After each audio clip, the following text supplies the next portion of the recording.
pollination means the cross pollination. Madam, if possible, please click on slideshow. Okay, sir. Slides. Sorry. Okay. Now, okay, sir. Yes, madam. So Proceed. the second. Okay, sir. So after the first type is self pollination is completed, and the second one is the cross pollination. The cross pollination is the transfer of pollen grains from the anther of one flower to the stigma of a genetically different flower. So up to here we are almost discussed in same flower, but in the cross pollination mainly the pollen grains, they are transferred from the anther of flower to the stigma of other plant or other flower, genetically different flower. So this is very important. The cross pollination is performed with the help of an external agencies.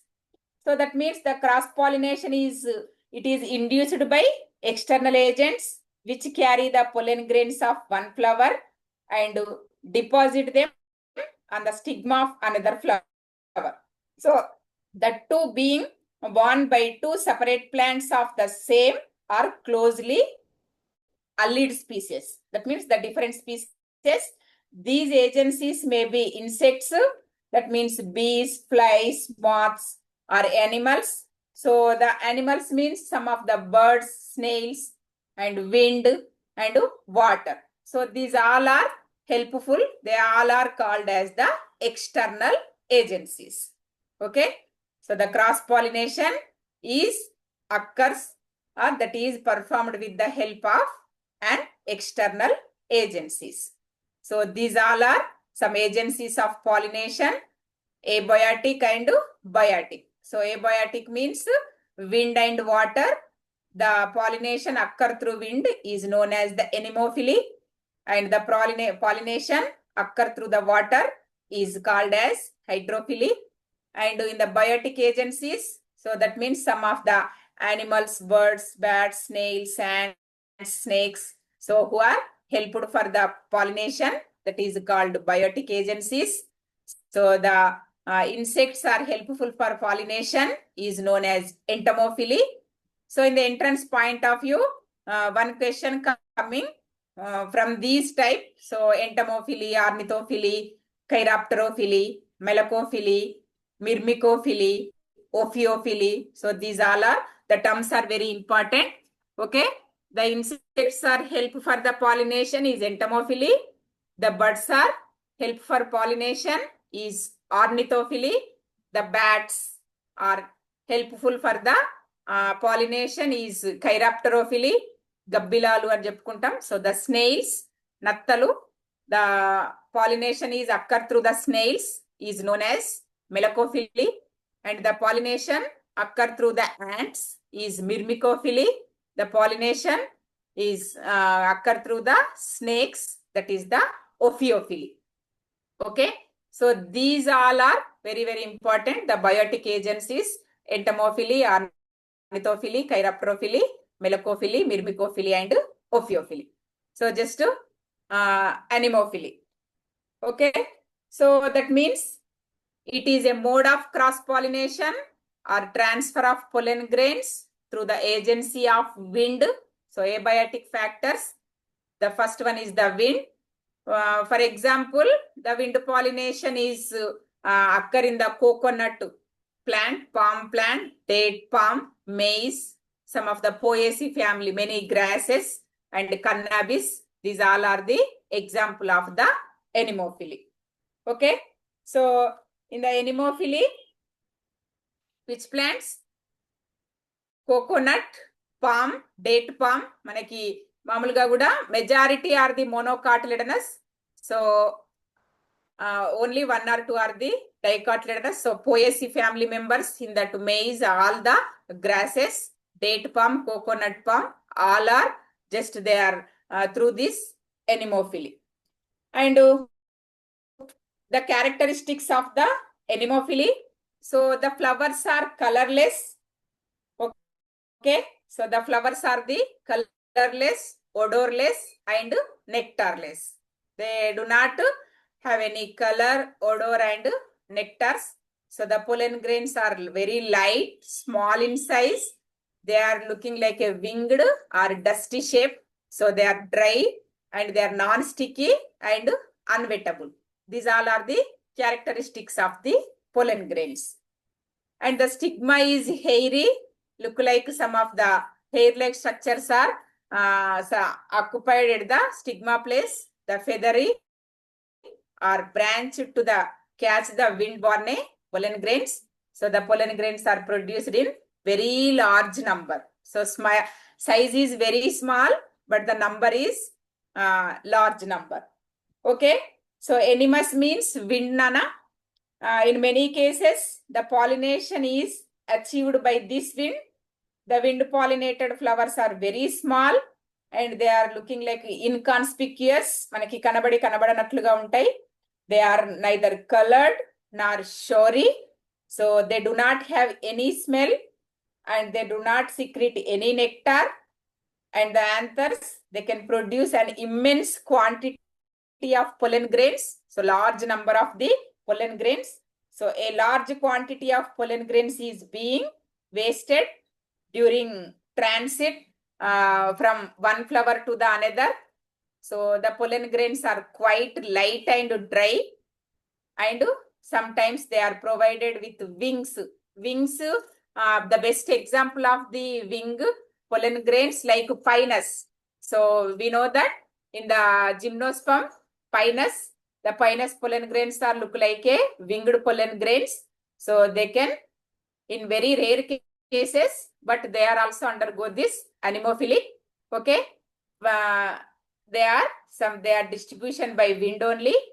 In the wind-loving flowers, the stigmas are comparatively large and sometimes they are branched and they are often feathery, like feather-like stigmas are, they are grasses, bamboos, cereals, millets, sugarcane. So these all are the looking like the pollen grains are looking like a feather.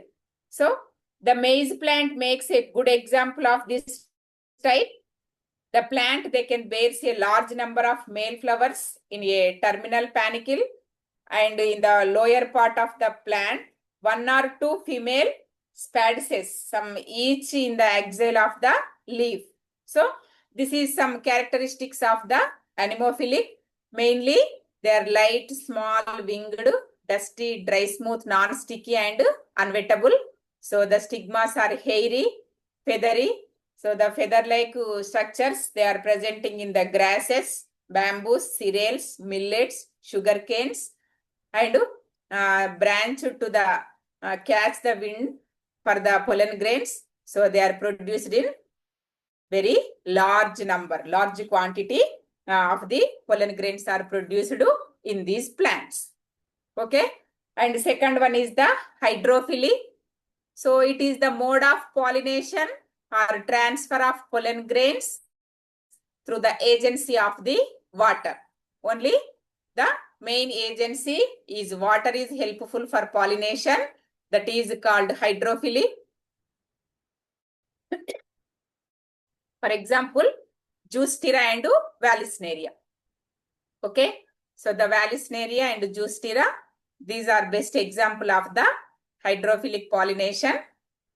So hydro means water. We know that in some aquatic plants, the pollination is brought about through the medium of water only.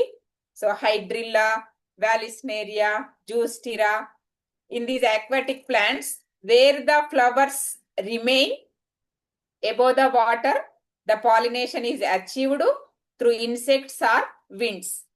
Okay. So this mode of pollination in Vallisneria is as flowers. The plant is just, you can show here. See here, this is the Vallisneria plant. So the pollination in the Vallisneria, that means it is a submerged aquatic plant. It is in the dioecious. The male plant, they can bear a large number of the minute male flowers in a small spadix, just like spadix flower surrounded by a sphere, and on one single short stalk-like structures. So whereas the female plant, they can bear solitary female flowers, each on a long slender pedicel. So this stalk of the flower, they can elongate and takes the female flowers to the surface of the water. So this is the Invallisneria plant. But in the characteristics of the hydrophily, the flowers are very small and inconspicuous. The nectars and odor are absent, as in the wind pollination. So the pollen grains are light and unwettable due to presence of mucilaginous sheath or mucilage cover. They are covered with mucilaginous chemical. So the stigma is very long, sticky, but unwettable.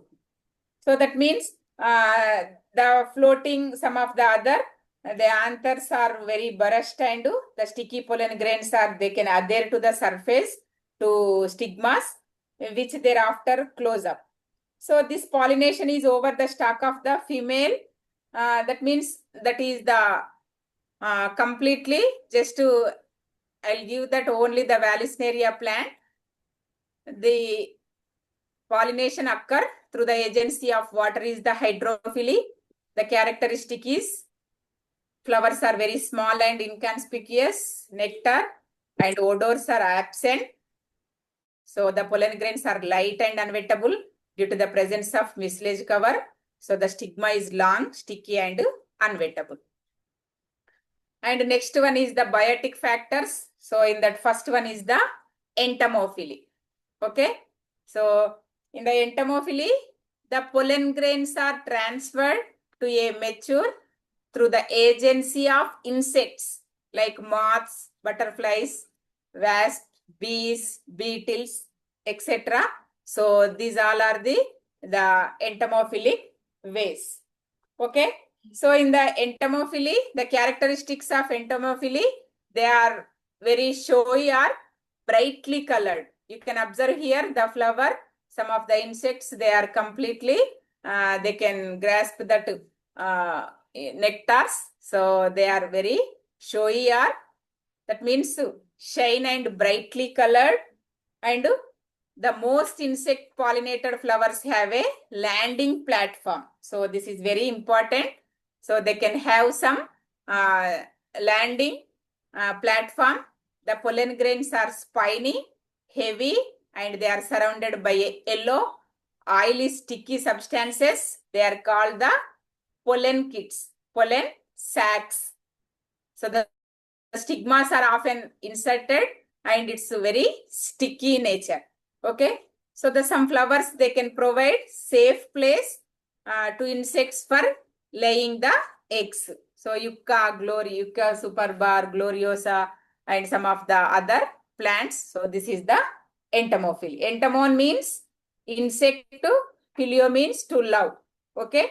So this type of pollination takes place through the agency of insects only.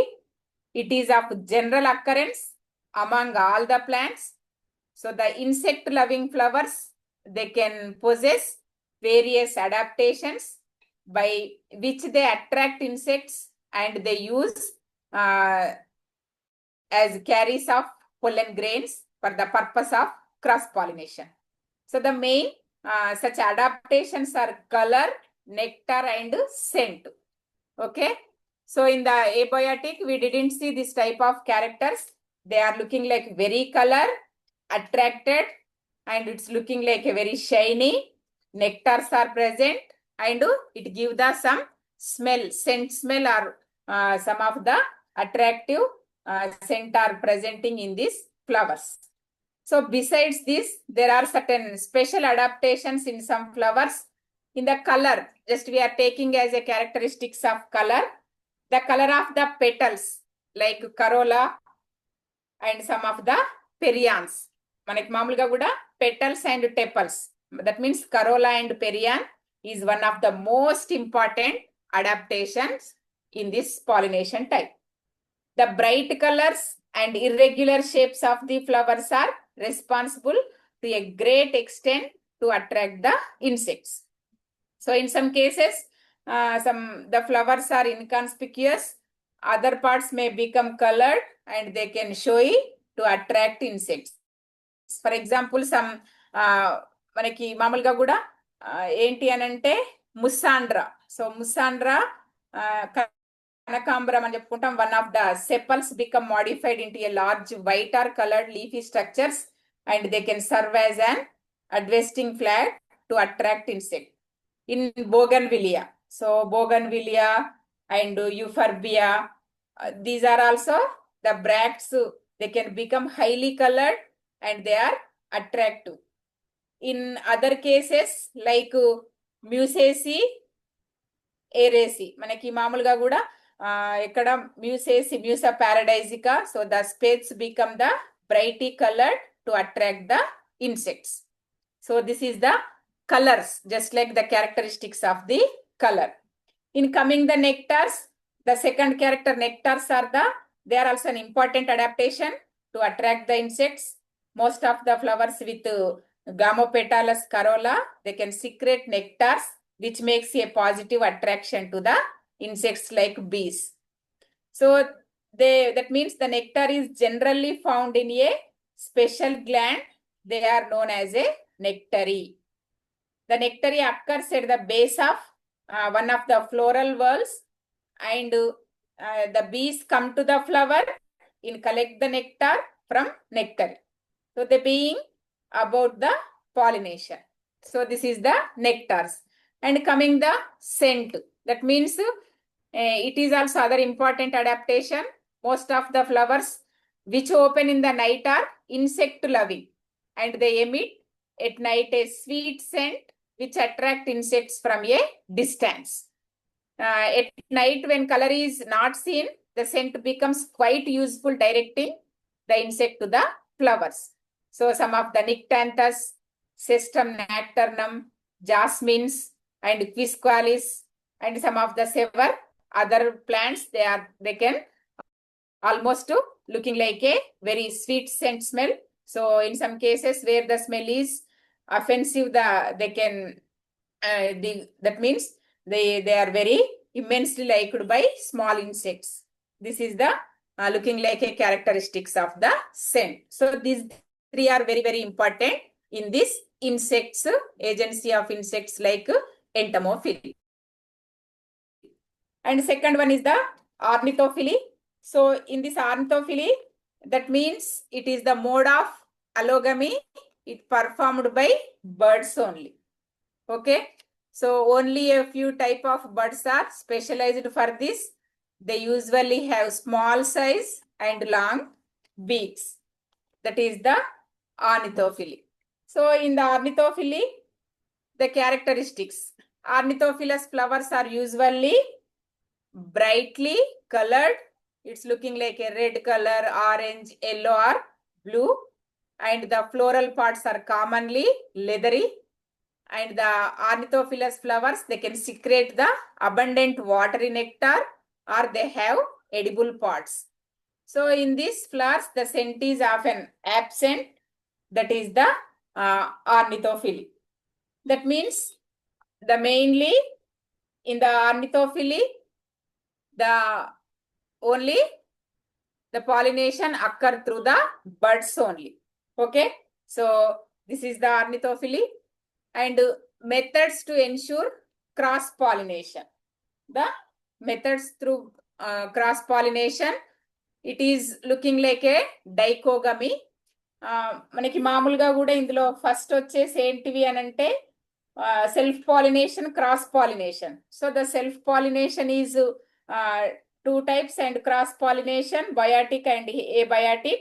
So this is completely differ through some biotic agencies, and which will helpful for the cross pollination methods, like in the flower shape, structure, and style, stigma. These are all helpful for this process. So it is looking like a dichogamy. That means the anthers and stigmas, they will mature at different times in a bisexual flower, so as to prevent the self pollination. Okay, so in this self pollination, in that first one is the protandrous flowers. Protandrous flowers means anthers is first maturity condition. In the simple way, protandry means the male flowers coming, the male flowers is first matured when compared to the female. So the anthers mature is earlier than the stigma of the same flower is known as protandry, protandrous flowers. Their pollen grains become available to stigma of the older flowers. For example, sunflower or salvia is the best example of the protandrous. So in many looking like some of the other plants, we know the taxonomy, number of flowers, they are looking like a protandrous. Protandrous means, it's very important, anthers maturity is earlier than the stigma of the same flower. That means the pollens, anthers are coming earlier, maturity condition is known as the protandrous. Okay, and protogyny. So as per same, the stigma's maturity earlier, so that they get pollinated before the anthers. First male flowers ganaka anthers ganaka maturity koste, they are known as the protandry. First female stigmas mature the earlier when compared to the anthers, so that we called as the protogyny. These two terms are very important. Just to you can observe here this diagram. First upper one is the protandry flower. So the stigma not they are receptive, so it's not maturity condition, while the anthers are coming the maturity condition. The pollen grains, they can disperse from the pollen sacs or pollen kit, so they are the main way. And in the lower protogyny, just the pollen grains, they are not maturity condition, but the stigma mature earlier, so that they get pollinated before the anthers of the same flower, it will develop pollen grains.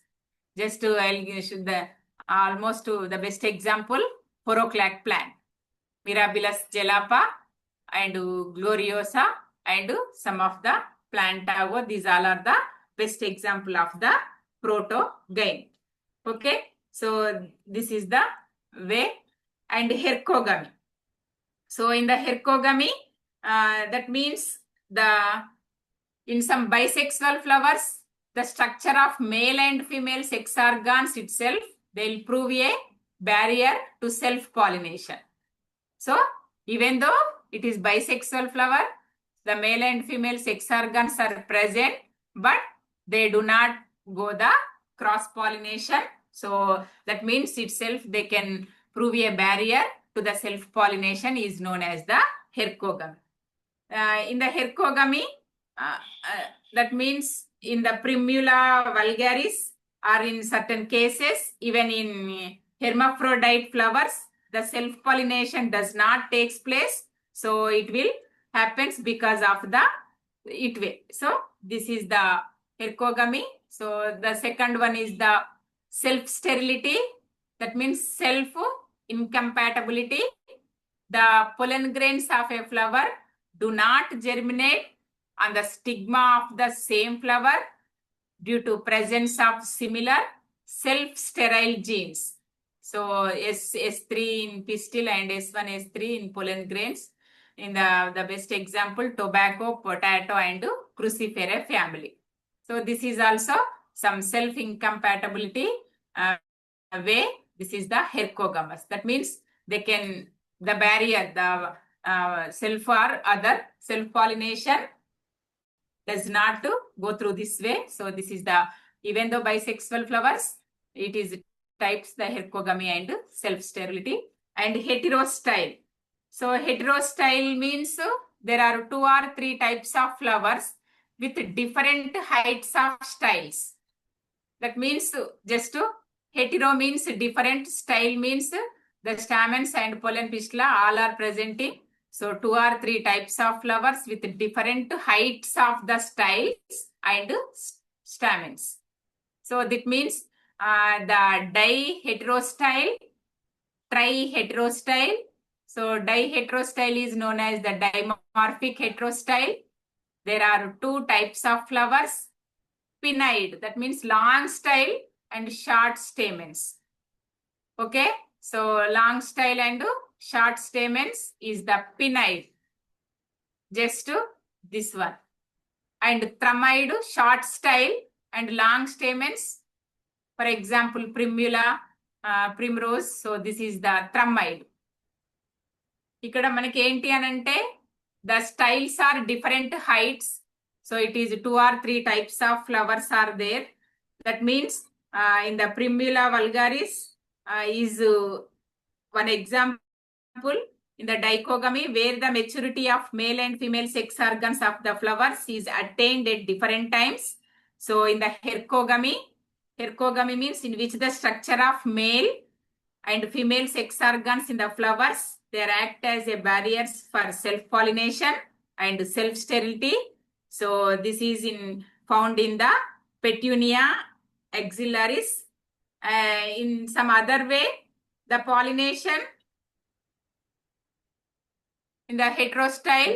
So the diheterostyle and triheterostyle. Di is pinnide and thrumyid. Pinnide means long style and short stamens. Thrumyid means short style and long stamens. In the triheterostyle, trimorphic heterostyle or tri-style. So different heights of the styles we are observed here. There are 3 types of flowers with different heights of the styles. Lythrum, the pollination occurs between anthers and stigmas of the same height present in different flowers. So this is the triheterostyle. Heterostyle also, it is helpful for the pollination purpose, and in this and second one is the artificial pollination. Artificial self and